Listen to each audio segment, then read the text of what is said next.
great question. For years, we've operated the business with AI and ML. I think all of our industries have used that in some way for the last few years. In 2022, November, we saw a change when GPT launched and the idea that generative transformers were real and they could do things that we have not seen at that point technology do. We think in a lot of ways it will change the customer experience.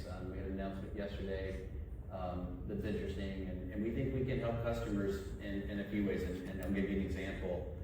Understanding customer intent is important, and that changes depending on the session they're in. They could be looking for a very specific item, they could be looking for a solution like keep me in stock on my basic essentials at home, or a large part of the country, they don't know what they're having for dinner tonight. At 3 o'clock today, they still don't know what they're having for dinner.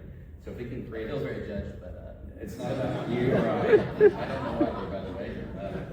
But they don't know what is going to happen, so we can help them with generating solutions for them. And then you fast forward just a bit more, the idea that agents can help us in so many ways in our life is coming real very quickly. We have an agent called Sparky. That Sparky is in our app. It's a smiley face down at the bottom, so you'll see the legacy of the smiley face that goes back to Walmart for a long time. And the agent is able to help you compare items, understand items, and it will be in the very near future help you complete the transaction. And so that just takes time that you would spend as a customer searching for items one at a time, building your basket, deciding when you want it delivered, paying. You'll be able to do that with a much smaller set of commands, basically saying I'm looking for something specific or I'm looking for the solution. We can let it take care of you. And then finally, having the physical footprint we have on the sensors you mentioned and supply chain. The real trick for us is understanding at the beginning what is the demand of an item or what's the demand of a category, and then understanding really clearly what we own and where it is, and knowing how deployable it will be in real time so that our customer needs are taken care of. So we reported in August at the end of the second quarter, and what we said at that time, and I'll repeat it today, is we see a pretty resilient customer base. We see a customer that has been choiceful for some time. I suspect we'll be talking about customers making choices by entire career. But the customer has been very resilient. Balance sheets have been strong. We had a good summer. July was a strong month. We had a good back to school. Typically, the way that... So you're not seeing any red flags then? At this point, the way we think about it is the way seasons start, they tend to end that way. Now, as a retailer, we're in a really competitive sector, we're in a competitive space, so we have to earn our customers' business every day, every transaction. But we're excited about the plans we have for the rest of the year. Now, there are always shifts in pricing, and commodities do what commodities do. Things move around, and we have a team of people that have been doing this for a long time. In some categories, I have merchants that have been at their desk for 30 to 40 years, and they've been in a number of environments. And they have a lot of levers that they can think through in terms of how they mix their business out and respond to where customers are going. And one of the things that's interesting in our business is we get so many signals now in terms of what customer preferences are and what they're looking for in our digital business. When I was new with the company and I managed categories, we had to look at what we had sold, we would make adjustments, and we would shift. And now you have a much better view of where the customer's headed. So we're just trying to make sure that wherever the customer's going, we're there for them in terms of experience, the prices, and the assortment they're looking for, and we're trying to build trust with our customers over time. I would anchor that answer in what I said earlier about the consumer balance sheet. Employment's been pretty strong, wages have been strong, balance sheets have been pretty strong across the board. I think we've been operating. Are you seeing pressure on wages? We've raised wages over the last 4 to 5 years about 30%. The country has definitely had some increase in wages, which is good, by the way, for individuals and for families. But in terms of our associate base, we're in a good spot. We're in a good spot going in the back half of the year. Our turnover's been down, and we've done a number of things.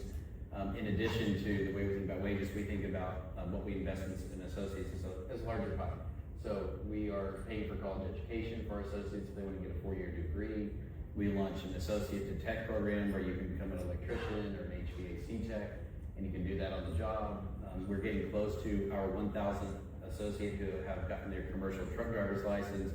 So we're really working hard to ensure that the total package of the benefits and opportunity that are available are there for our associates, and that applies to all 1.4 million across the United States. I think first you want to be where the customer is, and if whether the search starts on our side or as an example, chat, you want to be there to take care of the order in the best way you can. Customers are looking for quality, they're looking for inspiration, discovery, they want a great price, they want value, and customers, importantly, want to save time. And so the technologies we believe that we can employ to save you time in a transaction over the course of a day or a month, give you the space back to do other things. And that's true of customers, it's true of our associates. Our associates are embracing a lot of these tools because it's saving them time, and they can spend time on the things that are more value added. You know, when I started in retail, our value proposition was really quality divided by price and needed to be in stock. That remains true, but you also have to be thoughtful about then time taken away from customers that is more time than they have to spend somewhere else. It becomes a tax. Yeah. And so we want to pull the time tax back because we want to have you as a customer with us to have the most friction-free shopping experience you can have. So we in the media. Same question. I think of supplier relationships. We have a lot of long-term supplier relationships, and it takes collaboration.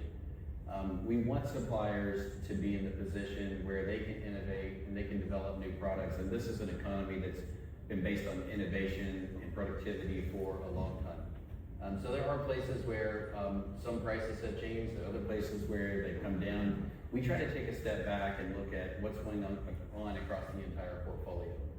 So while there's some categories that are up, there are others that are down.